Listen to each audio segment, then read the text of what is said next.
देखिए कुछ स्ट्रक्चर्स जो हमने बज़ाहिर वैसे शायद ना देखे हों, मगर वी नो इट, प्रैक्टिस में हमारे आ चुके हैं। अभी तक जो स्ट्रक्चर आप बोल रहे हैं वो है सब्जेक्ट वर्ब ऑब्जेक्ट, ऐसा ही है ना?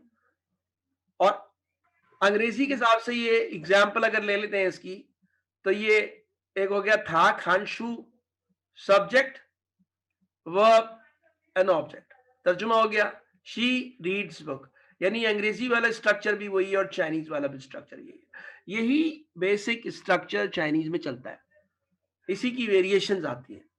यानी सब्जेक्ट पहले आएगा, जो काम करता है वो पहले आएगा, और जो काम किया है वो बीच में आएगा, और जिस चीज पे काम हुआ है वो आखिर में आएगा। उर्दू के हिसाब से फाइल फेल मफूल कहते हैं इसको।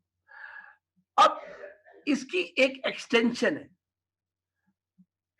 ये हम कर चुके हैं ऑन द फ्लाई, हमने देखा था। मैं अब इसको रिवाइज कर रहा हूं ताकि और ज्यादा बेहतर हो जाए।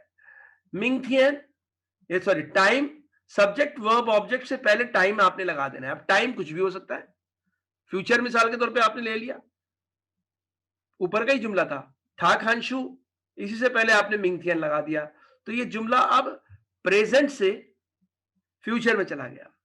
She will read book tomorrow. अब अंग्रेजी में टुमारो बाद में बोले, शुरू में बोले, दरमियान में बोले, कोई फर्क नहीं पड़ता। थोड़ा सा पड़ता है, मगर जनरली अगर आप बोलें she will read book tomorrow, tomorrow she will read book, tomorrow tomorrow she will read book, या she tomorrow will read book, सारे सेंटेंसेस सही हैं। इम्फेसिस के हिसाब से आप आगे पीछे कर सकते हैं टाइम को, बट चाइनीज में ये मैंडेटरी है कि टाइम शुरू में आए। एक ऑप्शन है कि टाइम इसके बाद भी आ सकता है, सब्जेक्ट के बाद भी आ सकता है, मगर वर्ब के बाद कभी नहीं आ सकता, ऑब्जेक्ट के बाद नहीं आ सकता। उस समझ में आने में उनको चाइनीज को मुश्किल हो जाती है।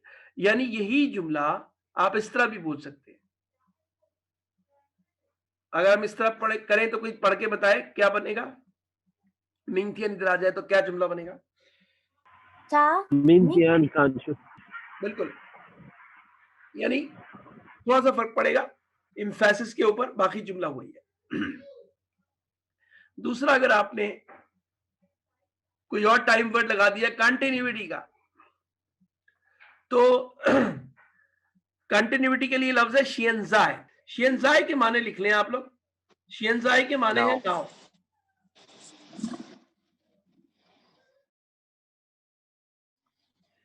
नाउ या करंटली। शियनजाई के माने नाउ या करंटली। तो अब आपने नाउ शुरू में लगा दिया तो तर्जुमा में ये कंटिन्यूटी बन जाती है, शी इज रीडिंग बुक। जो अंग्रेजी में आप इज और आईएनजी लगाने से करते हैं ना, हेल्पिंग वर्ब और आईएनजी, वो वाला काम हो जाता है। मगर चाइनीज में सेंटेंस में कोई चेंज नहीं आती। आप देखें ये सेंटेंस भी वही है, था खानशू, यहां पे भी वही है और ऊपर भी यही था। फर्क कहां पे पड़ा?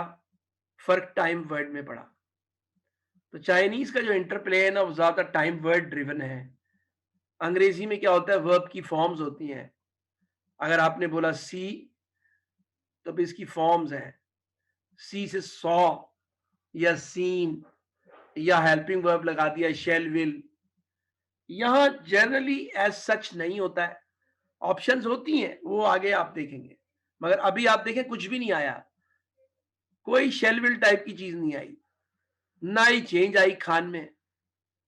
सिर्फ चेंज आई तो वर्ब में, इसमें आई आपका टाइम वर्ड आ गया जो टाइम को डिफाइन करता है। अभी आप कोई भी टाइम लगा सकते हैं, आप संडे भी लगा सकते हैं। लाइक शिंचिथियान, थाखानशु, वो इतवार को किताब पढ़ेगी।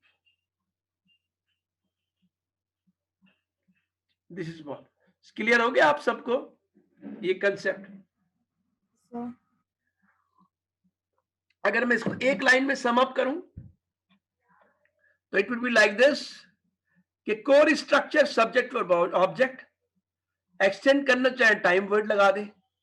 अब टाइम वर्ड लगाने से आप फ्यूचर भी बन जाएगा, इसका कंटिन्यूअस भी बन जाएगा, पास्ट भी बनेगा। पास्ट का भी हमने देखना है, पास्ट में थोड़ी चेंज आती है, मगर अंग्रेजी में डिफरेंट होता है।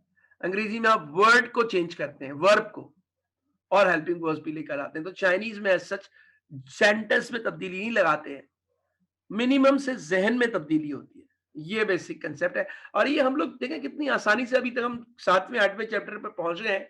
हमने स्ट्रक्चर के नाम पे स्ट्रक्चर नहीं पढ़ा, मगर चूंकि बड़ा कॉमन सेंस वाली चीज है इसलिए हमने समझ में आ रहा था।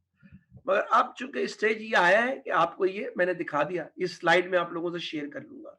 ये आपकी क्लास में शेयर नहीं हुई ताकि ये आप इसको देख लेंगे। ठीक है साहब, एक छोटी सी चीज थी, I had to tell you, छोटी सी मगर इंपॉर्टेंट। इसको आगे और भी इसको एक्सटेंड करेंगे। जिस तरह मैंने कहा है ना कि एकदम सारी चीजें नहीं है अनफोल्ड की जा सकती, क्योंकि वो हजम नहीं होती हैं। कुछ अनफोल्ड करते हैं और उसको यूज करते हैं, फिर अनफोल्ड करते हैं, फिर यूज करते हैं।